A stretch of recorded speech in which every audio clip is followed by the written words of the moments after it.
윌리엄 호이는 19세기 메이저리그 야구 선수였습니다. 그는 중견수로 활동하였고요. 뛰어난 주루 플레이로 1888년 메이저리그 데뷔 첫 해에 도루 부문에서 리그 선두를 차지하게 됩니다. 윌리엄 호이는 1902년에 은퇴를 하였습니다. 그는 통산 타율이 2할 8푼 7리였고요. 2044개의 안타를 쳤고 594개의 도루를 기록하게 됩니다. 야구를 좋아하는 몇몇 사람들은 미국 초창기 야구 선수인 그를 기억하고 있습니다. 단지 그의 기록 때문만은 아닙니다. 많은 이들이 윌리엄 호이를 기억하는 이유는 그가 3살 때 수막염을 앓아서 청각장애인이 된 상태에서 놀라운 운동신경과 야구 재능으로 메이저리거가 되었기 때문입니다. 그리고 우리가 윌리엄 호이를 기억하는 또 다른 이유는 그는 청각장애 때문에 현재와 같은 야구 경기 판정의 수신호가 이 사람에 의해서 처음 만들어지기 때문입니다. 야구 경기를 보면은 심판들은 경기에서 판정을 내릴 때 큰 모션을 합니다. 심판들이 큰 모션으로 판정을 내리게 된 계기가 청각장애인이었던 윌리엄 호이가 경기를 뛰는 데 도움을 주기 위해서 만들어지기 때문입니다. 윌리엄 호이는 도루의 재능이 있었는데요. 경기를 뛰기에는 어려운 문제가 있었습니다. 도무지 심판의 판정이 무엇인지 알아들을 수 없었기 때문이죠. 그래서 메이저리그 심판들은 고민을 하게 됩니다. 그 고민의 결과로 심판의 판정을 구두와 손짓으로 하기 시작했고 그 덕분에 윌리엄 호이는 좋은 성적을 낼 수 있었습니다. 그 후 다른 팀에게도 정해진 손짓과 수신호로 판정을 내리게 되는데요. 이러자 리그의 모든 선수들이 성적이 확연히 좋아지게 됩니다. 심판들의 판정을 손짓과 수신호로 하게 된 것이 비단 선수들의 성적에만 영향을 미친 것은 아닙니다. 심판들의 판정에 대한 수신호로 관중들도 야구를 좀 더 확실하게 이해하게 되고 그리고 재미있게 관전할 수 있게 된 것입니다. 야구를 많은 이들이 좋아하는 것도 이와 같은 에피소드가 있어서일 겁니다. 윌리엄 호이의 인간 한계를 극복하기 위한 노력과 열정, 그리고 그에 대한 심판의 고민과 배려, 이런 것들이 복합적으로 가미되면서 실제 야구를 잘 하지 못하는 이들도 야구를 진정으로 좋아하고 즐기는 것이라고 생각이 듭니다. 자, 오늘 말씀드릴 것은 야구 이야기가 아닙니다. 오늘 이야기할 것은 보편적 디자인입니다. 우리는 흔히 보편적 디자인이라고 하면은 장애인을 포함한 노약자를 위한 배려라고 생각을 하는데 이것은 잘못된, 아니 아주 미시적인 생각입니다.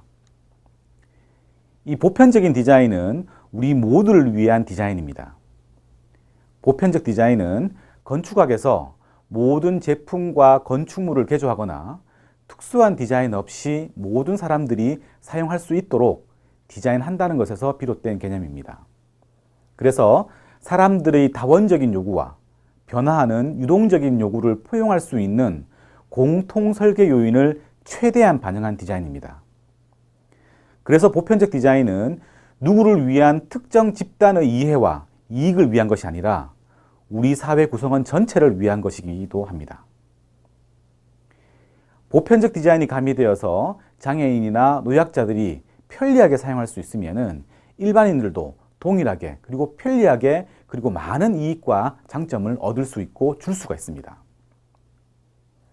앞서 청각장애인 메이저리거였던 윌리엄 호이의 판정을 위한 수신호 이야기를 했는데요. 이것이 바로 보편적 디자인이 가지고 있는 철학적 기저와 연결되기 때문입니다. 심판들이 판정을 구두와 약속된 수신호로 하게 돼서 청각장애인이었던 윌리엄 호이도 이러한 이점을 얻었지만은 리그에서 활동하던 다른 건청인 야구 선수도 경기력이 향상이 되게 됩니다.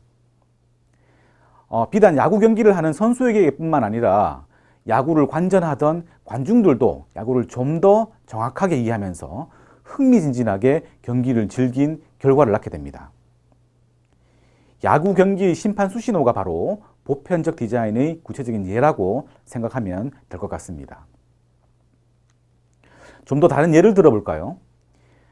우리 그 생활 중에서 그 시내버스를 많이 타게 되는데요. 시내버스 중에서 저상버스는 장애인 마크가 대부분 붙여져 있습니다. 장애인들이 다른 일반 버스보다 쉽게 타고 내릴 수 있다는 의미에서 장애인 마크가 붙어져 있는데요. 실제로 저상버스의 더 많은 이득을 보는 것은 장애가 없는 일반인들입니다. 아이들과 어르신들도 쉽게 오르내릴 수 있고요. 일반인들도 버스를 타고 내릴 때 편리함을 느낄 겁니다. 바로 이런 것들이 보편적 디자인이라고 이해하면 될 것 같습니다. 보편적 디자인을 처음 제안한 사람은 미국의 건축가이자 산업 디자이너였던 로널드 메이스였습니다. 로널드 메이스는 1급 소아마비 중증 장애인이었고요. 그의 장애와 그 당시 미국의 베트남 전쟁 이후 1960년대, 70년대 시작된 미국의 무장애 디자인 개념이 서로 영향을 미치면서 보편적 디자인을 그는 제안을 하게 됩니다. 보편적 디자인을 좀 더 구체적으로 알아볼까요?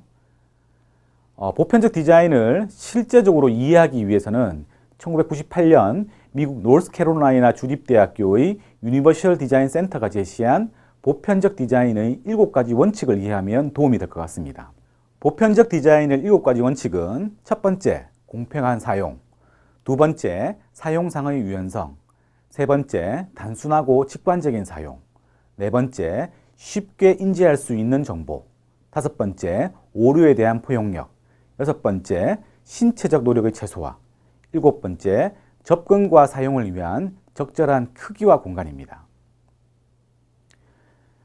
첫 번째 원칙인 공평한 사용은 모든 사용자들에게 동일한 사용 수단을 제공하는 것입니다.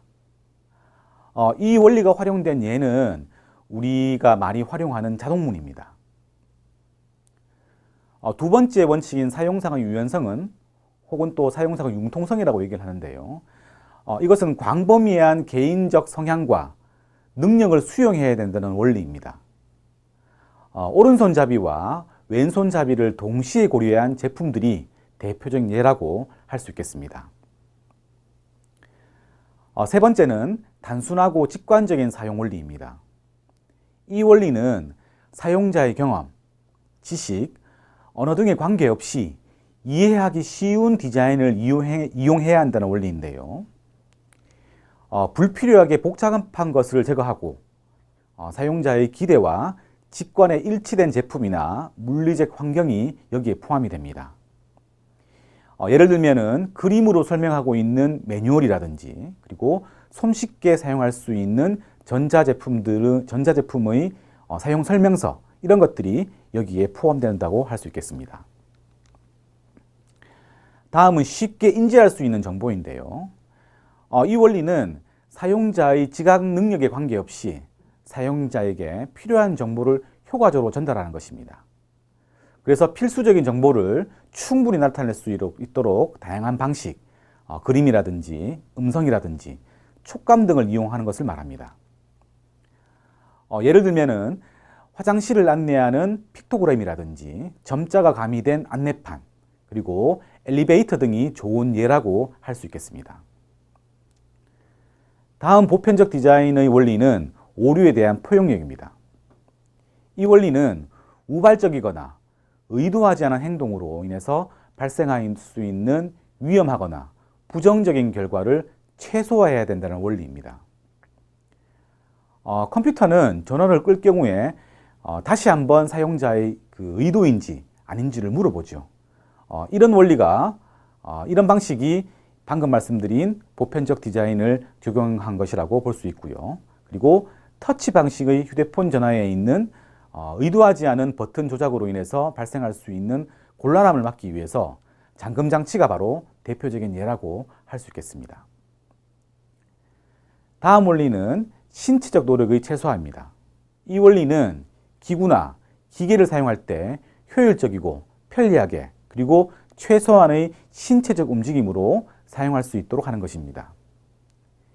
예를 들면 자동으로 물이 나오게 하는 세면대라든지 혹은 적은 힘으로 열고 닫을 수 있는 문들이 바로 대표적인 예라고 할 수 있겠습니다.